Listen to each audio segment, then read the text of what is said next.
Salut à vous, monde du tentacule. Hop, aujourd'hui, un petit blabla sur la fiction.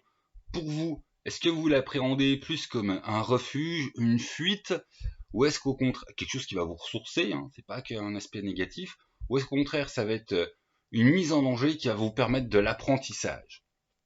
Voilà, voilà. Bon, thème général, je n'ai pas préparé grand-chose, on va y aller en impro. Donc du coup, par rapport à cela, par contre, deux sources au pourquoi de cette vidéo.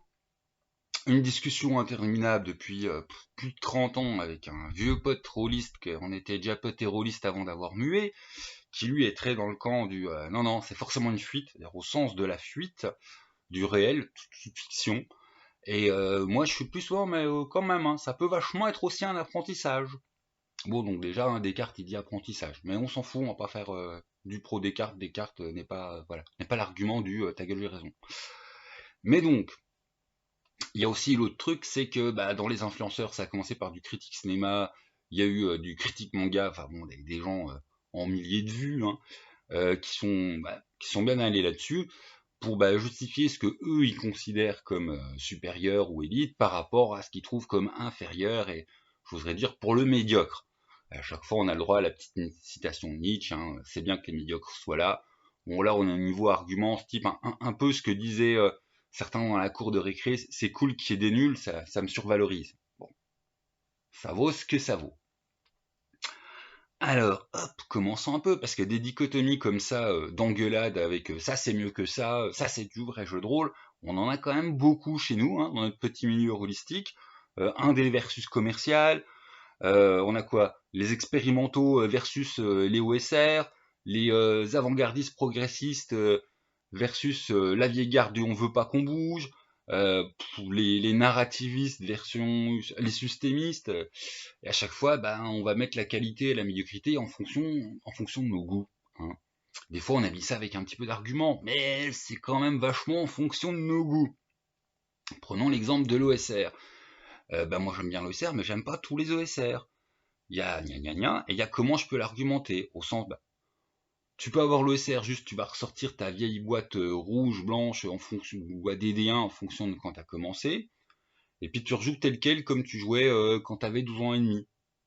Bon, les psys auraient pas mal de choses à dire. Tu peux faire exactement la même chose en mettant un tas de créativité.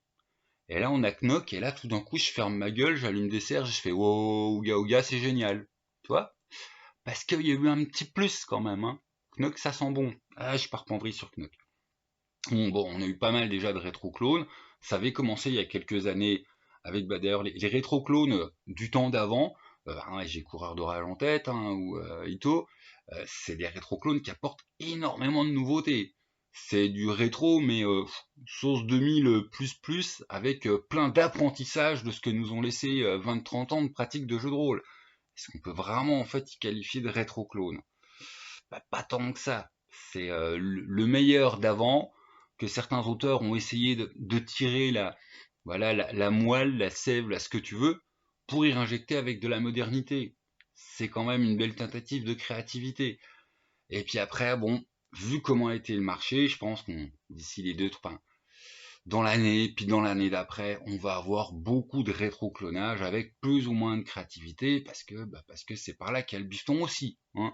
Attention, je dis pas du tout que tout va être de la merde, je ne suis pas devin, on va juger au cas par cas, et vu qu'on est quand même dans un milieu très petite niche avec des gens passionnés, bah, je croise les doigts pour qu'il n'y ait pas trop de daubes, tout simplement.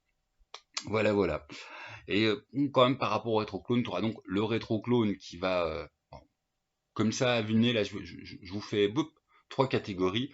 Le non-clone, mais rétro, qui va être dans la vague de Knock, où on va avoir plein de délires créatifs. Quatrième point, le juste, je suis en trip nostalgique parce que je fais une crise de la quarantaine et je ressors mes vieux jeux. On a le rétro-clone sans créativité pour El Pognon. Bon là, j'avoue, je vais être un peu méprisant. Et on va avoir le rétro-clone ultra créatif avec voilà, quelque chose qu'on a identifié comme de la sève d'avant, comme de la moelle, voilà, le truc qu'il est bon, et qu'on va en faire quelque chose de mieux maintenant. Et là, oui, les exemples que j'ai en tête, c'est effectivement du Coureur d'Orage ou Into the Hood. Mais bon, on va essayer d'élargir un petit peu tout ça, parce que au final, ce que je pointe là-dessous, c'est que d'un côté, tu vas avoir le truc qui est dans ta zone de confort, et le truc qui va te mettre dans de la mise en danger. La mise en danger allant vers le sens de l'apprentissage. Voilà, tu ne répètes pas le truc que tu as déjà joué pendant 25 ans, et donc tu as de nouvelles expériences, tu as de nouvelles découvertes, mais à chaque fois, il faut sacrifier une partie de l'expérience que tu avais cumulée, c'est-à-dire au sens, elle te sera non nécessaire, elle te sera voilà, soit insuffisante, soit inutile, alors que quand tu restes dans ta zone de confort, effectivement, au bout de 25 ans d'exploration de donjon, tu commences à t'y connaître en ouverture de porte, tu vas être là, tu mets des coups derrière toi en cas de poursuite, ce qui n'est pas une bonne idée parce que si tu veux te barrer en fuite, tu l'as dans l'os. T'avances chaque dalle avec le petit bâton en bois de 3 mètres pour être sûr de déclencher des pièges devant, et tu rentres pas dans la pièce avant, enfin, voilà, tout plein de stratégies. Mais du coup, ouais, tu restes dans ta zone de confort et t'apprends pas. Là, vous allez dire, oh, le vieux geek qui va nous faire un trip design, bachot, c'est vachement mieux de toujours apprendre, c'est vachement mieux d'apprendre, c'est toujours qui va me poser problème. Voilà. Au sens, effectivement, là, je vous ai balancé de l'Heidegger et puis du Mishima. Donc, si on va être dans un discours qui va dire les médiocres, on leur crache à la gueule et nous, notre niche à nous, elle est plus mais bien, nous on a la gloire, nous on a l'épanouissement. Bon, en fait, tu vas être dans certaines philosophies très bien antiques, tu vas être dans du Nietzschéen, mais on va pas du tout s'attarder sur Nietzsche, bon, généralement, les gens qui parlent de Nietzsche ont envie de les tarter. Prenons des exemples d'ailleurs, on ne dira pas d'ambiguïté. Heidegger, Mishima. Voilà, avec, bon, c'est pareil, chez eux, ça s'appelle le Dasein, le Bachot. Le fait d'avoir un accomplissement qui t'accroît, que tu prends en existence, tu prends en épanouissement. Et ben, c'est quand même aussi des tendances où Heidegger, il a viré bien nazi, hein. Mishima, il a fini bien taré aussi en mode, c'est beaucoup après une tentative de coup d'état, on a du level. C'est-à-dire quand tu vises le Superman, le surego, t'es pas très loin du super connard non plus. C'est le risque, voilà, le risque du basculement. Avoir des tas de valeurs, ça aide à fond dans la vie. Commencer à cristalliser sur tes valeurs et perdre toute souplesse, c'est commencer à être complètement intransigeant et donc dogmatique. Et l'entre-deux, voilà, est un jeu subtil, hein, qu'on a sur toute notre vie.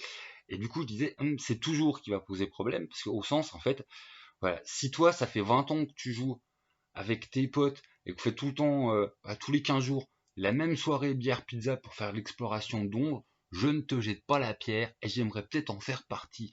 Tout simplement parce que tout va dépendre de ce qu'il y a à côté dans ton rapport au réel.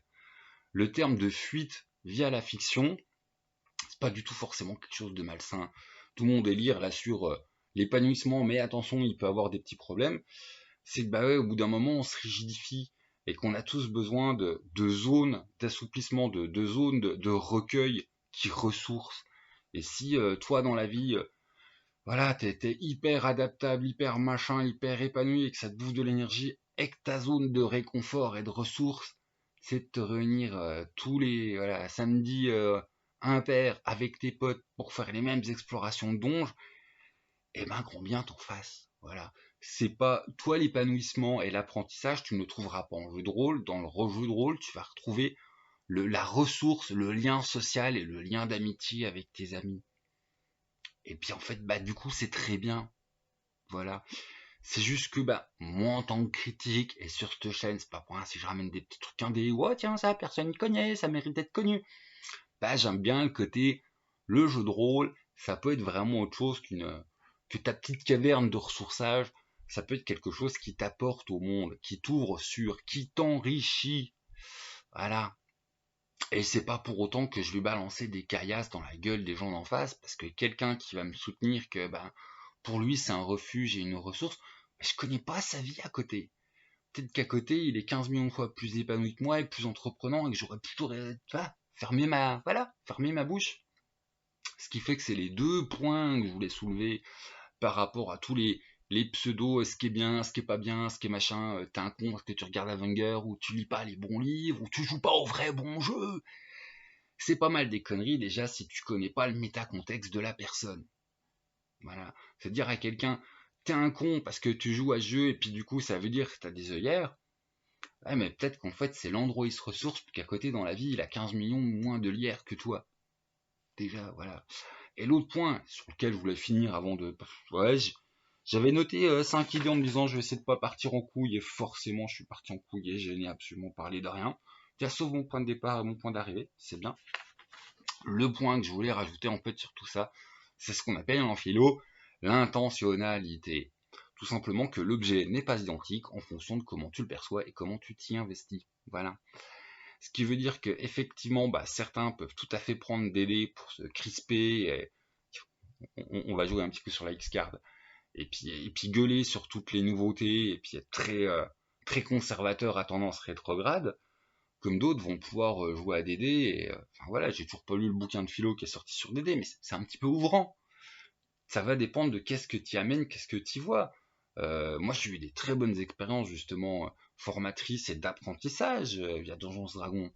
Pour ça que bon, si je trouve que ce qui m'inquiète à peine par rapport à Donjons Dragons et le jeu de rôle en général, c'est qu'on a plein de prod et de créativité en France, et qu'effectivement la machine Wizard of the Coast avec du donge, elle va beaucoup plus se distribuer, et qu'il y a un petit côté hop, en captage nacelle, de notre côté, si ça permet au contraire de faire entonnoir, et puis tous les jeunes on les initie un peu avec ça, et c'est plus simple, c'est plus facile d'accès, puis après on peut les ouvrir à autre chose, c'est pas mal. Et puis t'as le droit de jouer à 25 ans à DD, hein. Moi le seul, enfin, même si t'es monomaniaque à jouer que à DD, voilà, si c'est ta période de ressources, puis que c'est comme ça que toi, tu tires la soupape, puis que ça t'aide dans ta vie, mais très bien.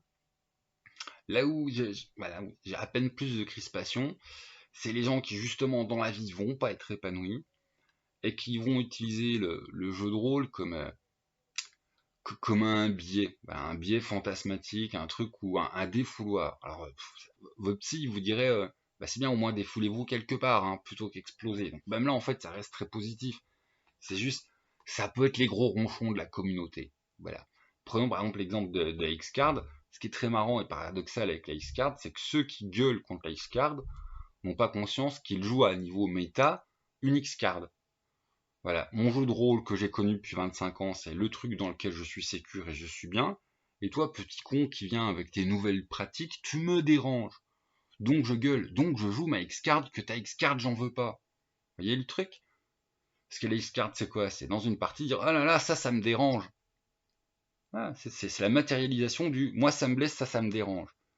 Qu'est-ce qui dit quelqu'un qui gueule sur la X-Card parce que ça vient toucher ses fondamentaux de jeu de rôle? Il dit tes transformations me dérangent et voilà quoi, j'en veux pas. Gueuler contre la X-Card, c'est être dans un processus de X-Card, mais à un niveau à peine plus méta. Et puis en plus, c'est parfaitement ton droit de pas en vouloir à ta table. Hein. C'est ça le pire. Je ne veux attaquer personne parce qu'en fait, je trouve qu'effectivement, faut bien comprendre que vu qu'en fait notre passion c'est un acting, c'est-à-dire le jeu de rôle n'existe qu'au moment où il est pratiqué, le support déjà est secondaire. Parce que même si le support il est moyen, tu pourras faire un truc génial à table, comme tu peux avoir un jeu de rôle sur le papier absolument génial, et pas passer un bon moment ensemble. Tout va dépendre de ce moment de réalisation entre vous. Et en plus, même si je fais clairement, je ne vais pas faire le faux cul, hein, je fais clairement partie de moi j'aime bien les jeux de rôle d'apprentissage, parce que je trouve ça plus artistique, je trouve ça plus intrinsèquement dans le jeu de rôle, je trouve ça mieux.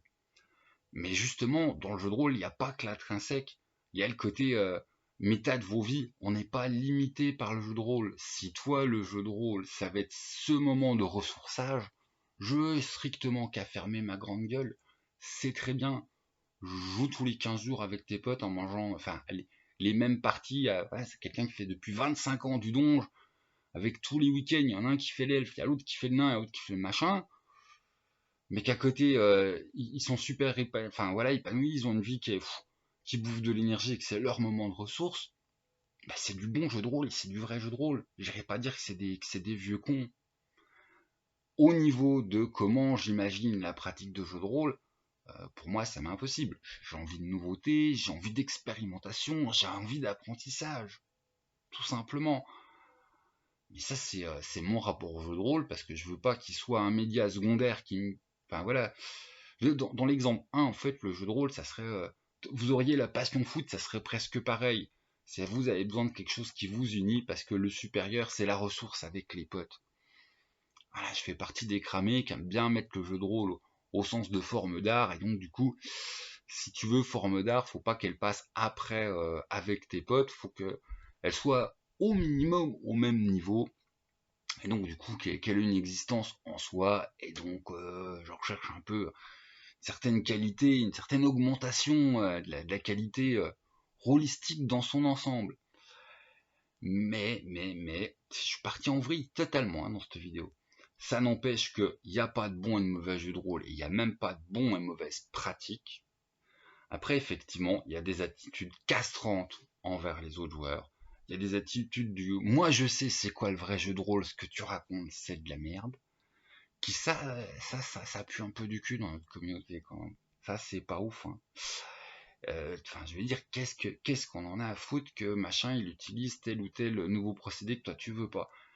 T'aimes pas le truc narratif, bah vous en jouez pas. Ça vous fait chier les X-cards, bah vous les utilisez pas. Bah voilà, moi les jeux où je recommande la X-card, enfin sur cette chaîne, il y en a eu un depuis le début de création de la chaîne. Hein. J'ai parlé depuis une centaine de jeux, il y en a qu'un que je fais, ah, peut-être que là ça serait une bonne idée la X-card. Voilà, dans mon quotidien pour de vrai à moi de rôliste, je l'utilise pas, je m'entorche. C'est pas du tout pour autant que je trouve que le concept me fait pas sortir les fourches, quoi. On s'en fout. Voilà. Je cache pas de pas être un méga systémicien. C'est pas pour autant que j'ai pas de discussion avec, par exemple, l'autruche ou le Vin sur ah tiens, tel truc sur tel système, il collait bien à un monde et ça traduisait bien. Parce que moi, c'est pas mon trip, ça me parle pas trop. J'aime bien les systèmes qui racontent quelque chose du monde, mais en version système simple, s'il vous plaît. C'est pas pour autant que les gens qui aiment les super systèmes compliqués, ils ont tort. Absolument pas. Voilà, c'est même pas le Yanfou pour tous les goûts. C'est ce qu'il Yanfou pour tous les goûts, ça serait un peu on s'en fout, tout le monde y va manger dans son coin. C'est le fait que c'est la multiplicité des goûts et des interactions qui fait évoluer notre passion, qui la fait se complexifier, se diversifier, qui l'enrichit. Voilà. S'il y a des pratiques que je ne pratique pas, bah, je suis quand même content qu'elles apparaissent parce qu'elles renchérissent le truc. Ça montre rien qui est de la réalité en plus. Ça montre rien. Et il n'y a pas la police du jeu de rôle qui vient me dire chez moi comment je dois bien jouer. Ah, je suis parti en live, hein. Je voulais vous parler d'intentionnalité un peu un moment. Mais l'intentionnalité, ça va être le côté le jeu en fait, et je trouve que c'est encore plus marqué dans le jeu de rôle. Il t'amène un petit truc, mais il y a énormément de toi qui. Enfin, il y a énormément de toi qui inscrit le jeu, qui traduit le jeu. C'est le même jeu A, bah, ça donnera A', A tiers, ça machin, en fonction de qui va le pratiquer et qui va le voir. Euh, Expliquer l'intentionnalité de manière simple.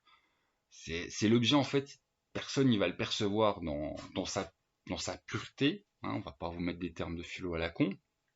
C'est juste tout le monde y avoir une représentation de ce jeu. Et en fait, quand tu crois parler de ce jeu, tu ne parles que de ta représentation. Mais même les auteurs, hein. Parce que la création dépasse le créateur au sens, il y a des ambiguïtés qu'il aura voulu mettre, il y a des ambiguïtés qu'il aura mis de manière inconsciente, il y a des ambiguïtés qu'il aura mis de manière involontaire, même pas inconsciente, juste parce que le langage nous déborde. Et là, du coup, ah, t'es vite perdu. Tu es... Voilà. Donc tout ça pour dire que, il n'y a pas de bon jeu, il n'y a pas de bonne pratique. Bah déjà parce que tu as besoin du côté méta pour te permettre de juger une pratique d'autrui, parce qu'une pratique d'autrui ne s'inscrit que dans sa pratique de vie. Je sais pas si je suis clair. Mais c'est l'exemple de, voilà, si vous, ce qui est complètement, je voudrais dire, mon camp ennemi, si je devais être con, je trouve ça très super cool. Ben voilà, l'exemple de toi, tu te réunis tous les 15 jours avec tes potes à faire la même partie depuis 25 ans, vous changez juste les plans de donge, et puis qui c'est qui joue l'elfe, qui c'est qui joue le nain. Moi, 25 ans de ça, j'arrête le jeu de rôle, mais ce n'est que moi. Puis à côté, bah si voilà, t'es concessionnaire auto, tu cours tout le mois, ou t'es machin, tes trucs, ça peut être super bon pour toi. Et puis tu seras pas forcément méga roleplay à te croire sur une scène de théâtre, et c'est parfaitement ton droit, et tu fais du vrai jeu de rôle. Tout comme, ben, moi je serais plus dans la team, truc tout narratif, on fait des tirades de 10 minutes, on tripe, bah ça reste du vrai jeu de rôle aussi, hein, même si on joue sans dés et sans MJ. Voilà. Donc le premier truc, le méta, c'est-à-dire comment la pratique de jeu de rôle elle s'inscrit dans ta vie et qu'est-ce qu'elle en est. Ça c'est pour répondre à la question, hein, parce que là je pense que tout le monde y croit que je suis parti du sujet. Il faudrait que je ramène plus au sujet. Est-ce que c'est une fuite ou un apprentissage? Bah là, l'apprentissage, par exemple, l'exemple du tu joues tout le temps avec tes potes, bon, l'apprentissage, il va plus être par rapport à qu'est-ce que le jeu de rôle m'apporte en termes de jeu de rôle. Par contre, je vais continuer d'apprendre au sens de c'est mes interactions avec mes amis qui me ressourcent. Donc c'est mon refuge, voilà, mes amis, ça me ressource. Et puis bah l'apprentissage, tu le fais à côté de ta vie. Voilà. Et c'est pas le mal. Par contre, effectivement, si t'as aucune zone d'apprentissage dans ta vie et que tu te défoules sur le. C'est là que t'es un peu casse-pied, quoi. Voilà, c'est là que t'es un peu casse-pied. C'est comme ça que je vais dévier sur l'X-Card et ce type de polémique de notre communauté. Et l'autre point, l'intentionnalité, c'est le côté, ouais, il n'y a pas de bon et de vrai jeu de rôle. Il n'y a pas en fait de vrais jeux qui te permettent de l'apprentissage et les autres c'est de la merde parce que c'est juste de la fuite du monde. Tout simplement parce que tu peux faire l'un et l'autre avec n'importe quel jeu. Voilà, tu peux faire du super roleplay avec, on en revient à donjon, elfe, nain, et tu peux faire de la vraie drouille avec un truc, White Rasby qui est complètement créé pour justement du roleplay et puis de la créativité. Si c'est pas votre soirée, que vous n'êtes pas inspiré, qu'il y en a un qui grogne parce qu'il s'est fait larguer par Josette, ouais, jouez pas, quoi, jouez pas. Parce que le méta, en fait, va pourrir vos vies extérieures, hein, non pas le méta du gaming, mais le méta des joueurs, va pourrir votre expérience de jeu. Ça, c'est un truc dont on parle rarement, d'ailleurs, le méta, le en dehors de nos vies. Bah, souvent, parce qu'on considère qu'on arrive en jeu de rôle, il y a Bubule. Il n'y a pas Bubule, il n'y a pas Bubule. La bubule, elle n'existe pas. La bubule, on essaye de se la mettre parce qu'on se dit, ah, bah justement, c'est l'effet refuge. Mais en fait, voilà, on prend en fonction de la résistance de votre refuge. Des fois, bubule, elle va bien marcher ou pas. Bon, bah, j'ai rarement fait une vidéo qui partait totalement autant couille. C'est pas grave, on assume. C'est ça l'impro. Donc, ouais, 22 minutes de partage en cacahuète. Je vous balance ça. Vous gênez absolument pas pour me descendre parce que je suis complètement parti en live et je pense que moi-même je me réécouterai, je dirais mais qu'est-ce que je raconte de la drouille. Donc je vais essayer de ramener, peut-être j'ai pas mal d'interviews là prévues sur ces temps, de ramener un peu cette question, voilà, est-ce que le jeu de rôle c'est quelque chose qui te permet de te ressourcer ou quelque chose qui te permet d'apprendre, est-ce que voilà, dans les auteurs que je vais accueillir, ce sera peut-être pas forcément quelque chose de une question qui va parler à tout le monde. Mais tu vois, ne serait-ce que cet aspect, est-ce qu'on peut oser dire qu'il y a du bon jeu de rôle et du vrai jeu de rôle? Perso, j'y crois pas. J'y crois pas. Il y a le seul moment où je pourrais dire il y a des bonnes et des mauvaises pratiques, c'est quand t'es un connard et que tu pourris l'ambiance pour tout le monde. Ah là, oui, oui, ça, mauvaise pratique. Voilà. Tu fais chier tout le monde et tu as pourri la soirée à tout le monde, mauvaise pratique. Sinon, sinon ça passe, quoi. Voilà. Et tu noteras qu'en fonction des groupes de joueurs, les mauvaises pratiques sont pas forcément les mêmes. Celui qui va être bien bourrin, parce que c'est comme ça qu'il s'éclate avec ses potes quand il débarque dans un groupe qui sont à donf, théâtre d'impro, machin, truc roleplay, il va être vu comme mauvaise pratique parce qu'il va te bousiller l'esprit du groupe, il va te le miner. Et l'inverse, c'est complètement vrai. Voilà. Intentionnalité, méta. Allez, pouillez-moi la tronche dans les commentaires, je vois déjà mes 10 conneries que j'ai dit dans cette vidéo, là, rien qu'à... Ah, je m'énerve. Allez, on va assumer, on se met en vidéo, c'était la vidéo pourrie du mois. Salut les gens!